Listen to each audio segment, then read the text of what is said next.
द्वादश ज्योतिर्लिंगों की श्रृंखला में आज हम जानेंगे ओंकारेश्वर की कहानी। नमस्कार दोस्तों, मैं हूं तेजस और आप देख रहे हैं डिवाइन ट्रेल्स की द्वादश ज्योतिर्लिंग श्रृंखला का चौथा एपिसोड, जिसमें हम जानेंगे ओंकारेश्वर ज्योतिर्लिंग के बारे में। इस चैनल पर हम सुनाते हैं कहानियां मंदिरों, ऐतिहासिक क्षेत्रों और उनसे जुड़े रोचक तथ्यों की। तो अगर आपको हमारा यह प्रयास पसंद आता है तो इस वीडियो को लाइक करें, ज़्यादा से ज़्यादा अपने दोस्तों और परिवार के साथ शेयर करें और ऐसे ही कंटेंट के लिए हमें फॉलो और सब्सक्राइब करें। इस वीडियो को हम 4 पार्ट में डिवाइड करते हैं।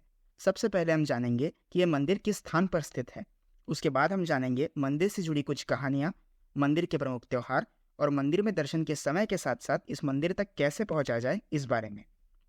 ओंकारेश्वर का यह मंदिर मध्य प्रदेश के खंडवा जिले में नर्मदा नदी के किनारे शिवपुरी और मंदाता द्वीप पर स्थित है। ये मंदिर जहाँ बना है वहाँ नर्मदा नदी की धाराएं 2 भागों में बट जाने से यहाँ नदी ओम के आकार में बहती है। इस मंदिर से जुड़ी कई कहानियां हैं, मगर आज हम 2 कहानियों के बारे में जानेंगे। पहली कहानी के अनुसार एक बार नारद जी भ्रमण करते हुए विंध्याचल पर्वत पर पहुंचे। पर्वतराज विंध्याचल यह कहते हुए कि मैं सर्वगुण संपन्न हूँ, मेरे पास सब कुछ है, हर प्रकार की संपदा है, नारद जी के समक्ष पहुंचे और उनका स्वागत किया। नारद जी विंध्याचल की अभिमान युक्त बातें सुनकर लंबी सांस खींचकर चुपचाप खड़े रहे।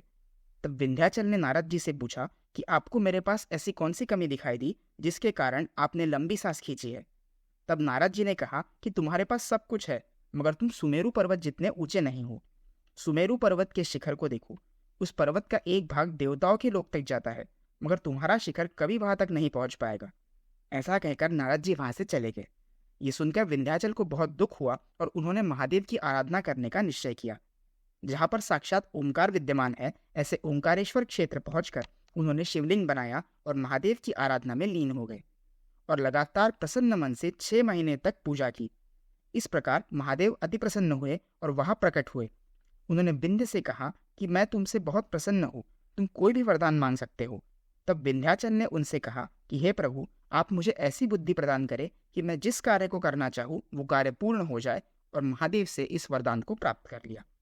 इतने में वहां कुछ ऋषि मुनि और देवता आए और उन्होंने महादेव से यह विनती की कि वो सदा के लिए इसी स्थान पर निवास करें। लोक कल्याण करने वाले महादेव ने उन लोगों की बात मान ली और वह ओंकार लिंग 2 लिंगों में विभक्त हो गया। जहाँ शिवलिंग स्थापित किया गया था उस स्थान को अमलेश्वर के नाम से जाना जाता है, और जहाँ महादेव स्वयं प्रकट हुए उस स्थान को ओंकारेश्वर कहा जाता है। ये थी इस मंदिर से जुड़ी पहली कहानी। अगर हम दूसरी कहानी की बात करें तो दूसरी कहानी के अनुसार सूर्यवंशी राजा मांधाता ने इस पर्वत पर घोर तपस्या करके महादेव को प्रसन्न किया था। तपस्या से महादेव अत्यंत प्रसन्न हुए और प्रकट हुए। तब राजा मांधाता ने महादेव को सदा के लिए यही विराजमान होने के लिए विनती की। तब से महादेव यहाँ विराजमान हैं। इसीलिए इस नगरी को ओंकार मांधाता भी कहते हैं। इस क्षेत्र में 68 तीर्थ है और ऐसा कहा जाता है कि यहाँ 33 करोड़ देवी देवता निवास करते हैं। यहाँ नर्मदा जी के स्नान करने का विशेष महत्व है। नर्मदा जी के दर्शन मात्र से ही आपके सारे पाप और दुख दूर हो जाते हैं।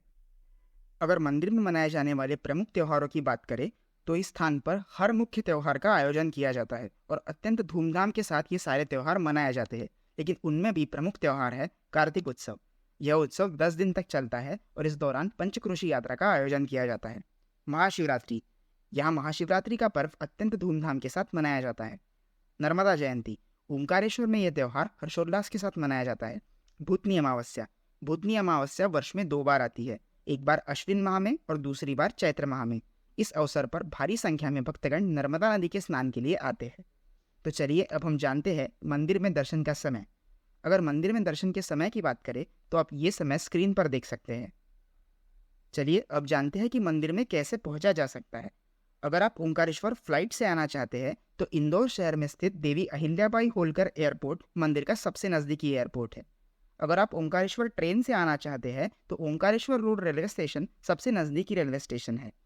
अगर आप ओंकारेश्वर बस से आना चाहते हैं तो ओंकारेश्वर के लिए आपको इंदौर या किसी भी बड़े शहर से बस मिल जाएगी।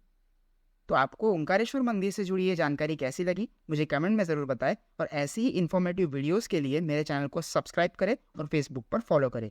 धन्यवाद।